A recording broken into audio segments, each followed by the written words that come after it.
नमस्कार मित्रों, स्वागत है हमारे YouTube चैनल में। दोस्तों, आप सभी दर्शकों को दिल से स्वागत है। प्रिय दर्शन को आज हम आप लोगों को सुनाएंगे श्री कृष्णा और एक ब्राह्मण साधु के रहस्य में कहानी, जो वहां भारत काल की सबसे पौराणिक दिव्य रहस्य जुड़ी हुई कहानी है। भक्तों, यह कहानी पूरा अंत तक जरूर सुनिए, क्योंकि आधा अधूरा ज्ञान लेना है ज्ञानी कहलाता है। द्वारका के महल में एक दिन कृष्णा अपने सिंहासन पर ध्यान मांगने में बैठे थे। उनका चेहरा शांत था, लेकिन उनकी आंखों में गहरी सोच झलक रही थी। रुक्मणी ने पूछा है, प्रभु आज आप इतने गंभीर में क्यों हैं? कृष्ण ने हल्की मुस्कान के साथ उत्तर दिया, रुक्मणी, समय के साथ कुछ बदल जाएगा। एक दिन ऐसी घटना घट जो मेरी लीला का सबसे बड़ा रहस्य का उजागर करेगा, लेकिन ये संसार इसे तब तक नहीं समझेगा जब तक वही समय ना आ जाए। लेकिन रुक्मणी कृष्ण के शब्दों का अर्थ नहीं समझ सकी, लेकिन रुक्मणी ने इस पर और सब नहीं किया। भक्तों, कृष्ण नाम एक ऐसा नाम है जो प्रेम, करुणा और धर्म का प्रतीक है।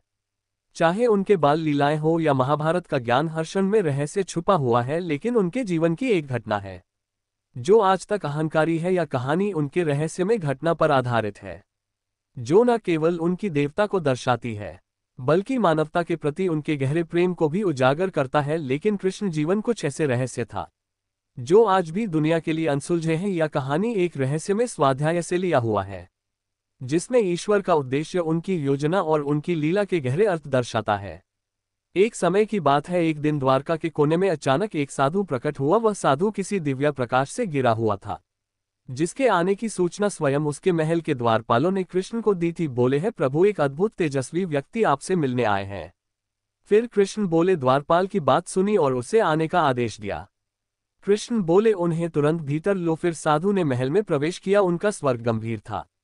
बोले हैं, वासुदेव, मैं एक ऐसा संदेश लेकर आया हूं जो आपके जीवन और संसार की दिशा बदल सकता है। फिर कृष्णा मुस्कुराए और बोले, मैं जानता हूं आप कौन हैं और किस उद्देश्य यहां आए हैं। कहिए, मैं आपकी बात सुनने के लिए तैयार हूं। फिर साधु ने कहा है, ग्रहण, आपकी यह लीला समाप्त होने को है, लेकिन उससे पहले आपको एक ऐसा कार्य करना होगा जो आपके होने के सबसे बड़े रहस्य को उजागर करेगा। संसार आपके चमत्कारों को जानता है, लेकिन वह आप तक ये नहीं जान पाया कि आप क्यों और किस लिए धरती पर अवतार हुए हैं। फिर कृष्ण ने उत्तर दिया, संसार को ये जानने की आवश्यकता तब होगा जब ये सत्य और मौत के मार्ग पर ले जाएगा। आप ये बताइए कि वह घटना कब और कैसे घटेगा।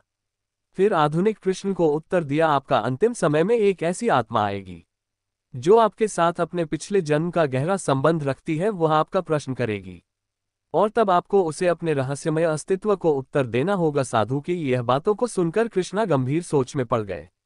उन्होंने साधु को प्रणाम किया और कहा, जो भी हो, यह मेरी लीला का एक और हिस्सा होगा। कुछ महीने बाद द्वारका में एक बार फिर आसान से फैलने लगी चारों ओर यह अफवाह फैल गया कि किसी अज्ञात शक्ति के कारण में अनहोनी घटनाएं घटने वाली है। एक दिन करेक समुद्र तट पर टहल रहे थे, तभी उन्हें एक अजनबी व्यक्ति मिला। वह व्यक्ति बेहद साधारण वेश में था, लेकिन उनकी आंखों में अद्भुत तेज झलक रहा था। उसने कृष्ण से कहा है, वासुदेव, मैं आपके पास एक प्रश्न लेकर आया हूं कि आप मेरे प्रश्न का उत्तर देंगे। कृष्ण ने कहा, जरूर पूछो। उस व्यक्ति ने पूछा, आप कौन हैं? क्या केवल एक राजा है या ईश्वर का अवतार? और यदि आप ईश्वर हैं तो आप इस धरती पर जन्म क्यों लिया है? कृपया मुस्कुराए और उत्तर दिया, मैं वही हूं जो तुम्हें समझते हो। मैं स्टार का एक रूप हूं, लेकिन मैं केवल एक राजा या देवता नहीं हूं। मेरा उतरे संसार में इसलिए हुआ क्योंकि यह धरती पर धर्म और धर्म के बीच संतुलन खो चुकी है। कृष्ण ने आगे कहा, जब भी धर्म बढ़ता है और धर्म का नाश होता है, तब तक मैं इस संसार में अवतरित हूं, लेकिन मेरा ये रूप केवल एक मध्य है। असल में हर जीव के भीतर हूं। मेरा जन्म और मेरी मृत्यु केवल एक लीला है, ताकि मनुष्य सत्य को समझ सके। फिर वह व्यक्ति कर्ण की बात सुनकर स्तंभ रह गया। उसने कहा, तो क्या आपका अंत पहले से ही तय है? कृष्ण ने मुस्कुराते हुए कहा, हाँ, मेरी लीला का हर भाग पहले से ही नियोजित है, लेकिन मेरा अंत केवल इस शरीर का होगा। मेरी आत्मा अमर है। फिर कुछ समय बाद, महाभारत के समाप्त के बाद, कृष्ण ने पृथ्वी पर अपनी लीला समाप्त करने का निर्णय लिया। जब उन्होंने एक पीपल के पेड़ के नीचे ध्यान लगाया तो एक शिकारी ने गलती से उनके पैर में बढ़ चला दिया। ये वही आत्मा थी जिसे कृष्णा से उनके आशिक को रहस्य पूछा था। उसे शिकारी ने तुरंत कारण से क्षमा मांगने मुस्कुराकर कहा है, भी मेरी लीला का हिस्सा था। तुम्हारा या कम केवल उसे समय का परिणाम है। जब मैं तुम्हारे साथ पिछले जन्म में लिया था, या संसार एक चक्र है जिसमें सब कुछ पहले से तय होता है।